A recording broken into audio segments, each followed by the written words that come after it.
शहर से आई बहू। संध्या एक शहर की लड़की थी, लेकिन उसकी शादी हापुड़ नाम के एक गांव में हो जाती है।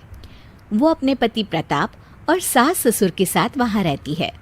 शादी के बाद वो एक दिन जब रसोई घर में जाती है तब, अरे यहाँ तो मुझे मिक्सी ही नहीं दिख रहा। सासू माँ से पूछती हूँ। संध्या अपनी सास से मिक्सी के बारे में पूछती है। अरे बहू, यहाँ तो हम मिक्सी का इस्तेमाल नहीं करते। ये रहा सिलबट्टा। तुझे कुछ भी पीसना हो ना तो इस पर पीस लेना। सिलबट्टा? सासू माँ, इसमें तो काफी वक्त लग जाएगा, मुझे चटनी बनानी थी। हाँ तो बहू, हमें कौन सा कहीं जाना है, वक्त ही वक्त है, आराम से बना लो बेटा। संध्या सिलबट्टा उठाती है, लेकिन वो इतना भारी होता है कि संध्या की सांस फूल जाती है। ओफो, ये सिलबट्टा कितना भारी है, इसे तो किसी जिम का हिस्सा होना चाहिए था। चलो चटनी बनाना शुरू करें।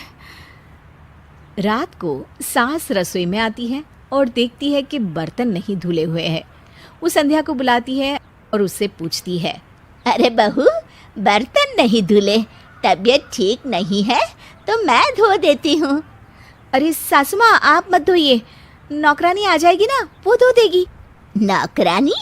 तुमने नौकरानी लगा दी इस घर में मुझसे बिना पूछे? नहीं नहीं, मैंने नहीं लगवाई, वो तो आपने लगवाई होगी ना पहले से सासू माँ। मैंने कब लगवाई नौकरानी? बहू, यहाँ कोई नौकरानी नहीं लगाता, सब काम हम खुद ही करते हैं।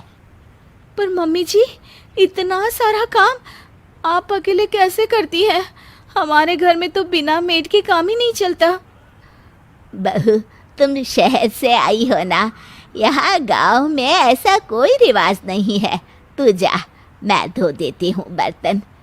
अरे नहीं नहीं सासू माँ, मैं धो देती हूँ। संध्या बर्तन धोने लगती है। कमाल है, न मिक्सी है न मेड, पता नहीं ये लोग कैसे मैनेज कर लेते हैं। एक दिन संध्या कपड़े धो रही होती है। इतने सारे कपड़े, वो भी बिना वॉशिंग मशीन के धोना। संध्या, ये कहाँ आकर फंस गई तू? ऐसे चलता रहा तो तेरी जिंदगी तो बर्तन मांजने और कपड़े धोने में ही गुजर जाएगी।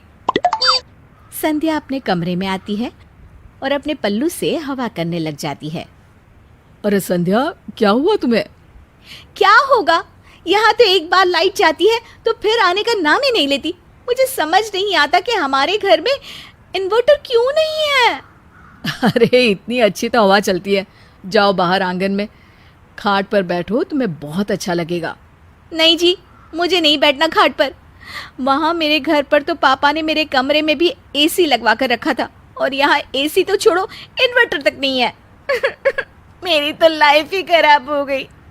पापा ने अपनी दोस्ती के चक्कर में मेरी शादी इस गांव में करा दी। कैसे एडजस्ट करूंगी मैं यहाँ पर? प्रताप संध्या को चुप कराता है। अरे चुप हो जाओ संध्या, ऐसे रोने से कुछ नहीं होगा।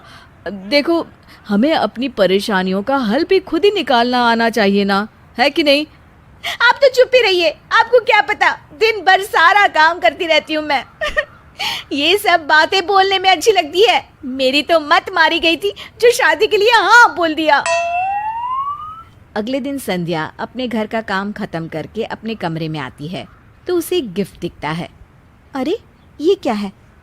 संध्या उस गिफ्ट को खोलती है तो उसमें एक बैटरी फैन होता है। Battery fan? तभी वहां प्रताप आता है। हाँ, ये तुम्हारे लिए है, जब भी लाइट चली जाए ना तो तुम इसे इस्तेमाल कर लेना, पर रोना नहीं, ठीक है? संध्या को प्रताप की ये बात बहुत ही अच्छी लगती है और वो उसे गले लगा लेती है। मुझे माफ़ कर दीजिए जी, मैंने कल गुस्से में बहुत कुछ बोल दिया। जहाँ इतना ख्याल रखने वाला पति हो, वहाँ मैं थोड़ा तो एडजस्ट कर ही सकती हूँ। संध्या अब खुशी खुशी घर का सारा काम करने लगती है और अब उसे एडजस्ट करने में भी दिक्कत नहीं होती, क्योंकि उसके साथ उसके पति का प्यार जो होता है